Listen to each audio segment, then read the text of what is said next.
Hello, welcome back. This is another video in how to create a fighting fantasy style visual novel in AGS. So in the last video I think it was quite a large video, but it went over the room changing and changing pages with options and things like that. So if you remember, we had an option to check the shelves. So I've already put in some fancier text than I did in the last video. But we're going to be looking at the perception skill. So we're going to start looking at skills now. So the perception skill is more of a passive ability. So depending on its value, we will be presented with some additional information that the room may show us. That could be some extra clues for completing a puzzle, or some extra items to support us with getting to the end of the game. I would like to add that if you're following along and you're going to use this system, that you want to make the game achievable even if the person's perception skill is set to 1. So you don't want to make it impossible for the player to complete the game if their perception skill isn't at a certain value. So it really is just for extra clues and supporting items. So we have our what we'll look at. Let's look, kind of create a kind of a medium, I think, really for setting these difficulties for the perception. So say for instance our player wants to create a totally sort of average kind of character. So the most a player's going to have is between 3 and 4. So as you level up in the game, you'll be able to spend an additional point to increase one of these abilities. So maybe early on in the game, you want to make sure that your perception difficulties are probably quite low, and as the game progresses, it gets harder. Perhaps you may want to do that.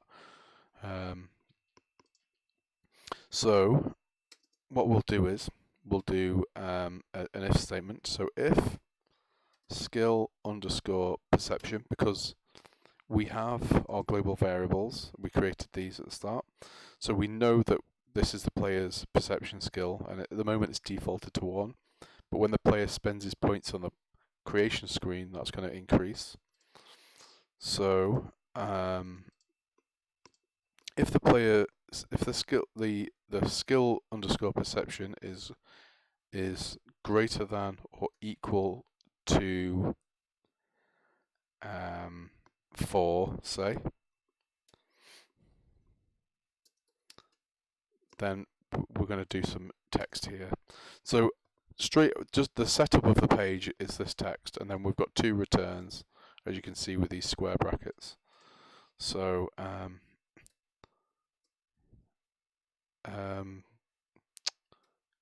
your hand.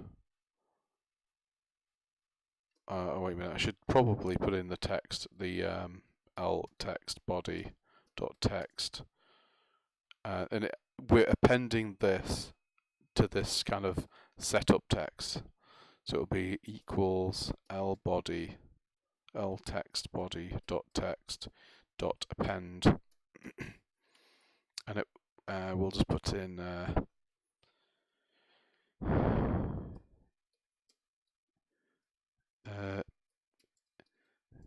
in the shadows you spot an old toolbox. Prizing.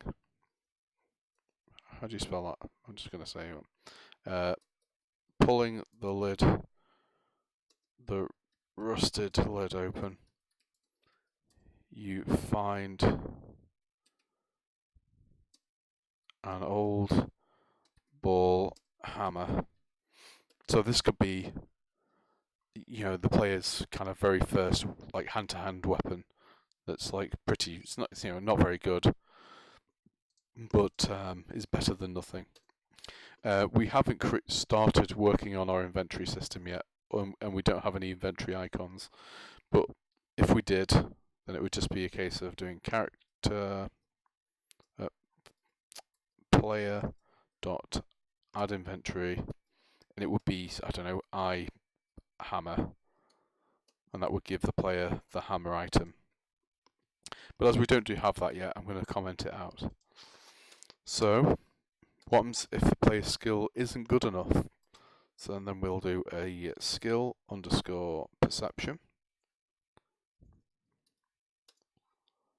If that is less than or equal to 3,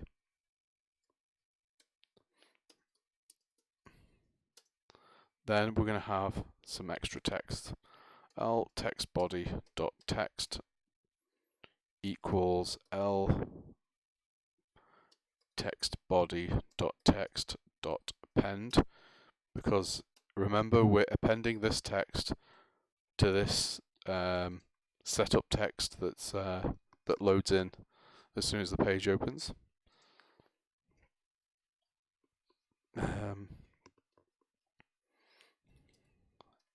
As you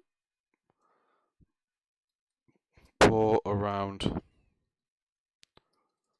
the shelves,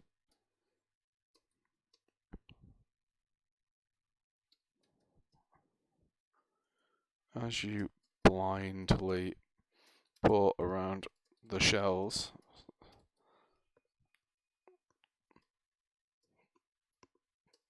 something scuttles over your hand. You draw it back in disgust and decide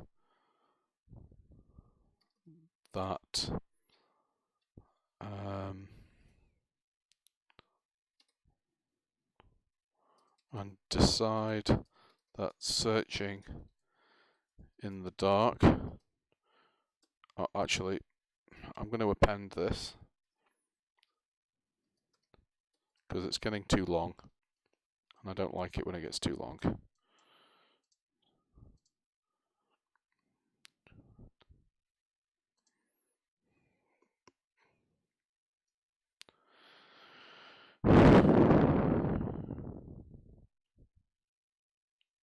So we'll just do an L text body dot text equals L text body dot text dot append. So we'll carry on writing. So as you blindly pour around the shelves, something scuttles over your hand. You draw it back in disgust and decide that searching them in the dark isn't such a good idea. And what I'm going to do is I'm going to put a couple of returns at the end of these lines, and then we're going to have some text that's basically going to give us our choice to leave the room.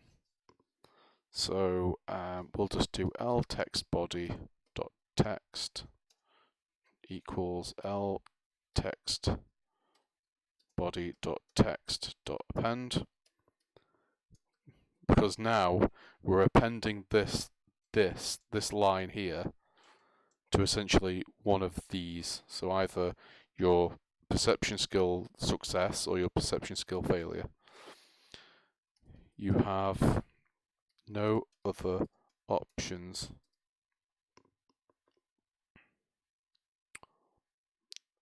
available.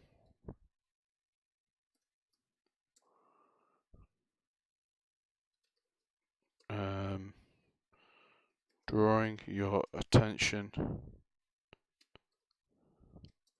back to the door, you decide. No. What shall I say?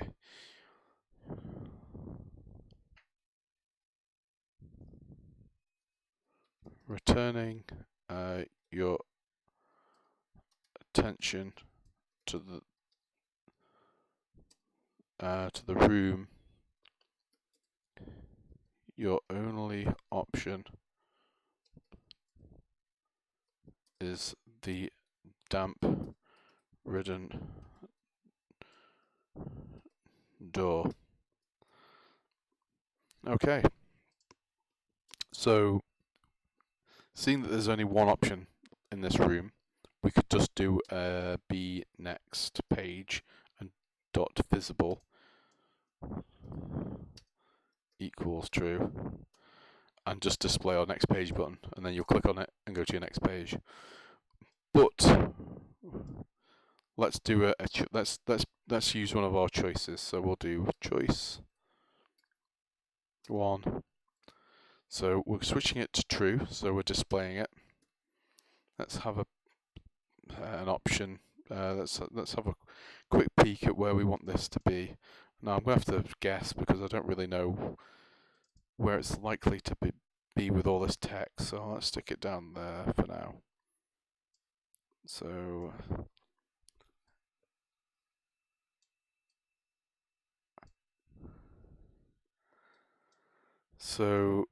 20. We'll say 25 left, 150 top. Okay. So 25x, 150y, and then we need the text. So we'll just go open door. So let's run the game and see what happens.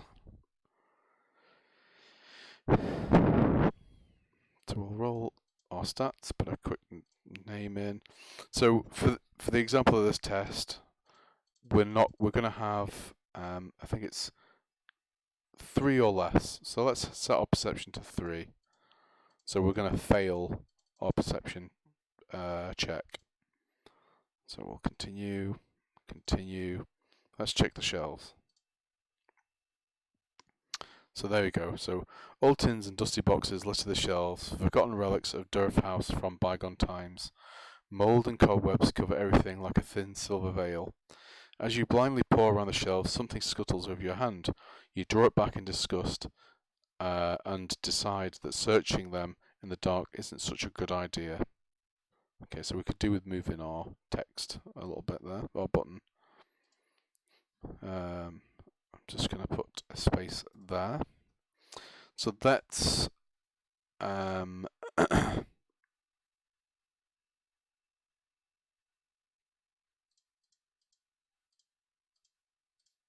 let's have a perception value that's going to be 4, which is a success in this case. So we'll continue. Next. Check the shelves. So yeah, so we have our setup text, old tins and dusty boxes listed the shelves, blah blah blah. In the shadows you spot an old toolbox. Pulling the rusted lid open, you find an old hammer. Returning your attention to the room, your only option is the damp-ridden door. It's really not working having an option, so I might take that out. I'll just go with the next page dot visible equals true, and I think that will work a bit better. Did we get this text when we had a lower value? I don't remember reading it. Let me go and have a look.